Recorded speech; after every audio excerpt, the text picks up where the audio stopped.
नमस्कार, मैं हूं शर्मीन खान। आप देख रहे हैं बीपी न्यूज। आइए हम लेकर चलते हैं आपको बड़ी खबर की ओर। हुई है कि फायरिंग के ऑर्डर हुए हैं, लोग हट जाए, इस तरह की कोई अपील की गई थी? हाँ, मैंने की थी। वो ये था कि मैं मौके पर उस टाइम गया था, मुझसे डीएम साहब ने कहा था, एसपी साहब ने कहा था कि आप मौके पर जाएं और भीड़ को आप सेटिस्फाई करें। मैं गया था, तब मेरे सामने डीआईजी महोदय, एसपी और डीएम आपस में ये डिस्कशन कर रहे थे कि तुरंत गोली चलाने का ऑर्डर लिया जाए। कौन कर रहे थे? एसपी साहब थे, डीएम साहब थे और डीआईजी साहब थे। मैं उस टाइम वहां मौजूद था। तब मैंने ये सोचा कि अब गोली चलने ही वाली है। मैंने पब्लिक से अपील की, बहुत ज्यादा अपील की, वहां पहुंचकर भी अपील की, लेकिन 75% लोग वापस चले गए। कुछ लोग यही सोचते रहे कि खुदाई अभी भी जारी है, ये खुदाई क्यों हो रही है। तो मैंने फौरन ही अनाउंस किया कि गोली चलने के आदेश मिल चुके हैं पुलिस प्रशासन को। लिहाजा मेरी गुजारिश है, अल्लाह के वास्ते, खुदा के वास्ते, सारे लोग हट जाएं, चले जाएं, अपने अपने घरों को चले जाएं, शांति बनाए रखें। उसके बावजूद भी कुछ लोग वहाँ ये जानने के लिए रहे कि क्या वाकई में जामा मस्जिद की खुदाई हो रही, और किसी लिए नहीं, इसलिए। लेकिन खुदाई की अफवाह किसने फैलाई? जी, खुदाई की अफवाह किसने फैलाई? खुदाई की अफवाह इसलिए फैली कि वो पानी जब चारों तरफ चला तो पब्लिक में ये अफवाह हो गई, ये भ्रम हो गया, ये हो गया कि खुदाई चल रही है इसलिए ये पानी आ रहा, क्योंकि वो पानी आने का कोई टाइप था नहीं। अंदर से लगातार अनाउंसमेंट भी हो रही है और उसके बाद भी अफवाह फैल रही है, तो ये तो कहीं ना कहीं आप लोगों की कमियां रही ना?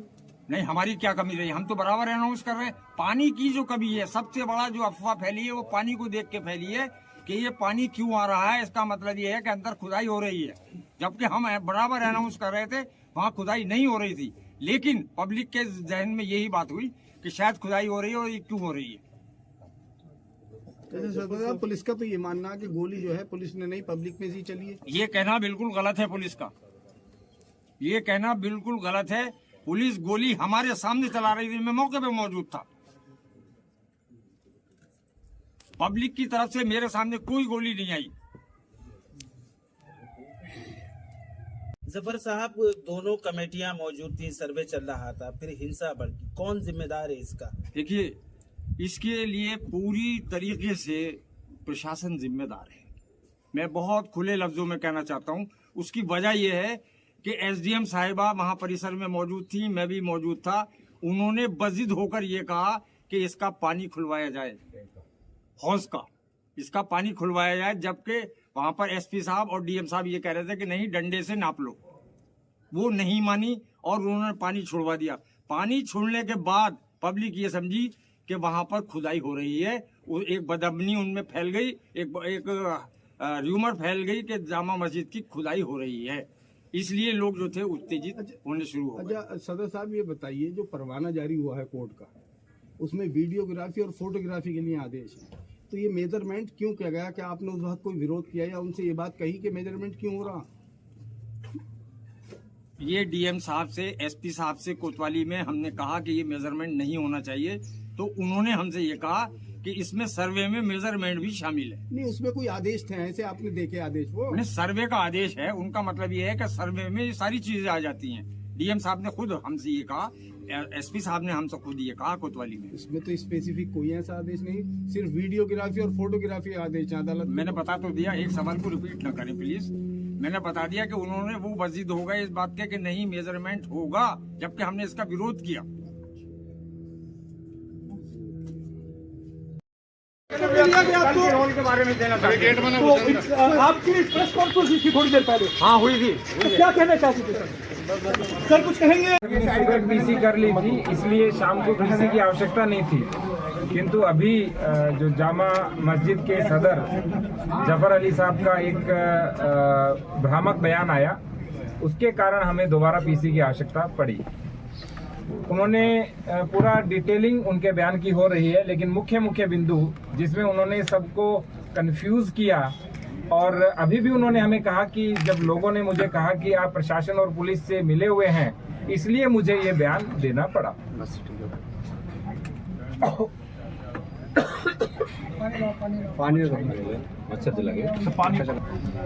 जफर जी ने बोला कि हमें सर्वे की सूचना नहीं दी। मैं आपको कुछ चीजें दिखाना चाहता हूँ। पहली सूचना मैं आपको दिखाना चाहता हूँ, ऑनरेबल कोर्ट का ये ऑर्डर है। जैसे ही ये कोर्ट का ऑर्डर आया, इस कोर्ट के ऑर्डर के बाद 2:30 हाँ, जो कोर्ट का ऑर्डर आया वो 2:38 पे आया और इसके लगभग आधे घंटे के बाद वो लोग हमारे पास आए और फिर 5 बजे से पहले हम कोतवाली आए और 5 से 5:30 के बीच हम जामा मस्जिद पहुंचे। ये कोर्ट का ऑर्डर है और उन्होंने बोला कि हमें सूचना नहीं दी, जबकि इस कोर्ट के ऑर्डर में बहुत स्पष्ट लिख रखा है कि मैं रमेश सिंह राघव अधिवक्ता को माननीय सिविल जज सीनियर डिवीजन संभल, जिनकी ओर से ये ऑर्डर हुआ था, उन्होंने कहा कि जो सर्वे की कार्रवाई है उसे फोटोग्राफी और वीडियोग्राफी कराकर 29 नवंबर 2024 तक प्रस्तुत करने के लिए नियुक्त करता हूं और कि सर्वे की शेष कार्रवाई करने हेतु 24 नवंबर 2024 को प्रातः काल 7 बजे से 11 बजे तक का समय निर्धारित किया जाता है। ये इसलिए उन्होंने बोला क्योंकि 19 तारीख को उन्होंने हमें रात्रि में एक पत्र दिया। वो पत्र ये है जिसमें स्पष्ट लिखा हुआ है कि वहां एक साथ 200 लोग मस्जिद के भीतर उपस्थित हो गए। सायंकाल का समय था एवं इतने ही व्यक्ति की उपस्थिति में सर्वे का कार्य सुचारू रूप से संपन्न नहीं हो सका। वहां उपस्थित जनप्रतिनिधि एवं अन्य व्यक्तियों द्वारा बार बार सर्वे की प्रक्रिया में अवरोध उत्पन्न किया जा रहा था एवं धमकी दी जा रही थी। अतः भविष्य में पुनः सर्वे की कार्रवाई संपन्न की जाएगी, जिसकी सूचना पृथक से सभी पक्षकारों को उपलब्ध कराई जाएगी, जिससे माननीय न्यायालय का आदेश का अनुपालन हो सके। ये मेरी प्रति थी और एक कप्तान साहब को इन्होंने प्रति दी थी।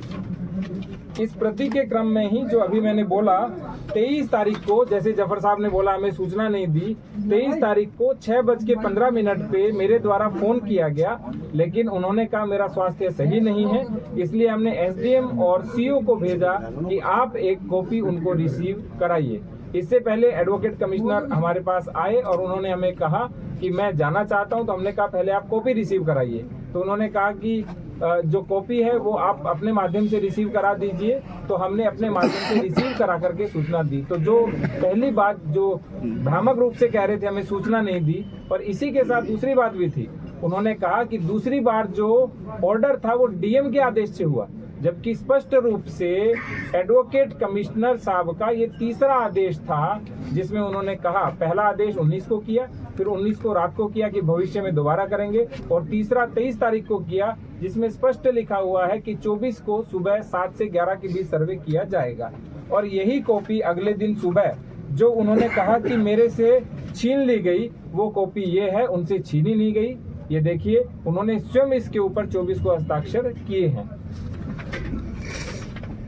दूसरी बात जो उन्होंने बोली, वो उन्होंने बोली कि कोर्ट का ऑर्डर 4 बजे का है, जबकि मैंने अभी आपको बताया कोर्ट का ऑर्डर 2:38 का है। तीसरी बात जो उन्होंने बोली, उन्होंने कहा कि 5 बजे के बाद किसी आदेश का अनुपालन नहीं हो सकता, जबकि हम 5 से 5:30 के बीच जामा मस्जिद की ओर प्रस्थान कर चुके थे। इसके बाद उन्होंने कुछ बातें बोली जो कप्तान साहब भी जवाब देंगे। जैसे उन्होंने कहा कि मैंने खुद पुलिस को फायरिंग करते हुए देखा। तो मैं ये पूछना चाहता हूँ जफर साहब से कि क्या वो सर्वे अंदर करवा रहे थे या बाहर फायरिंग देख रहे थे, जबकि वो 10:30 पौने 11 बजे तक तो सर्वे करा रहे थे। और जितनी भी ये घटना कारित हुई मुख्य रूप से वो 10 से लेकर के 11 बजे के बीच हुई थी। इसके बाद जो आगे उन्होंने कहा कि जब उन्होंने जफर साहब ने कहा कि पुलिस असली हथियार चला रही थी अपने, फिर दोबारा उन्होंने कहा पुलिस तमंचे चला रही थी। उसी बयान में जो अभी लाइव इन्होंने दिया, वो तीसरी बार उन्होंने बोला कि मुझे नहीं पता कि पुलिस कौन से हथियार चला रही थी। आप सोच के देखिए, कोई एक ही व्यक्ति एक ही पूरी लाइव के अंदर 3 तरह के स्टेटमेंट दे रहा है जो परस्पर विरोधाभासी है।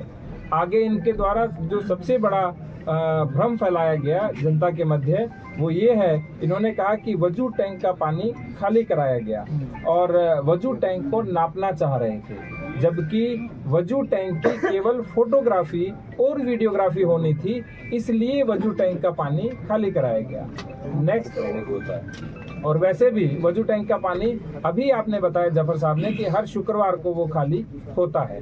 आगे जफर साहब ने बोला कि लोगों में यह भ्रम फैला कि मस्जिद में खुदाई हो रही है, जबकि किसी प्रकार का कोई भ्रम नहीं था। आप सोच के देखिए, खुदाई में मिट्टी निकलती है, खुदाई में पानी नहीं निकलता। और जो नाली वो बता रहे थे जिसमें लोगों ने देखा, उस नाली में पानी रेगुलर बहता है। ऐसा नहीं है कि जो नीचे की नाली है उसमें पानी एक ही दिन बहा था, जिस दिन वजू के टैंक का पानी निकला था, वो निरंतर बहता रहता है। इसके बाद इन्होंने बोला कि वहाँ नाप तोल की गई, जबकि वहाँ किसी प्रकार की नाप तोल नहीं की गई। जब फोटोग्राफी वीडियोग्राफी करने वाले थे तो उन्होंने पुनः वजू के टैंक में पानी भर दिया, जिससे फोटोग्राफी वीडियोग्राफी केवल सूक्ष्म हुई, पूर्ण रूप से वो यानी उनको जितनी चाहिए थी उतनी हो गई, लेकिन वो चाहते थे थोड़ी और वीडियोग्राफी करें, लेकिन उसमें पुनः पानी भरने लग गया। इसके बाद उन्होंने कहा कि जितना भी जिलाधिकारी के द्वारा जो सर्वे की अनुमति दी गई थी वो मुझे बुलाया गया था, मैं आ गया। अब मैं घर जा रहा हूँ। नहीं, पूछताछ के लिए आपको बुलाया पुलिस? हाँ। तो कह रही है सिर्फ ऐसी बात करने के लिए बुलाया। पूछताछ करने के लिए बुलाया। हाँ। कि ये पीसी जो दी है आपने, इसके बारे में हमें थोड़ा सा पुलिस बताएं। कह रही है कि आपने सारी गलत बयानी की है हर चीज की। नहीं देखिए, वो तो बात की बातें हैं। पुलिस तो यही कहे कि गलत है। अब ये वो क्या कहती है क्या नहीं कहती है उसका कोई मतलब नहीं। आपने एसडीएम संबल पर जो आरोप लगाए उनको खारिज किया है। नहीं, अभी को किसी तरह का आरोपों पर कायम है अभी भी? भाई ऐसा मैं थोड़ा टाइम लूंगा, मैं थोड़ा टाइम, इस टाइम मेरा स्वास्थ्य ठीक नहीं है, इस टाइम मेरा स्वास्थ्य ठीक नहीं है, और बाद में बात करेंगे। नहीं, अभी कोई बात नहीं। ऐसे ही एक आध घंटे भैया थोड़ा सा रिलैक्स लीजिए, ये थोड़ा सा परेशानी है, लेकिन बाद में बताएंगे। अभी नहीं, बात करने के लिए बिल्कुल भी। लेकिन जो सर आप नहीं, कोई बात नहीं करेंगे हम। जो आपने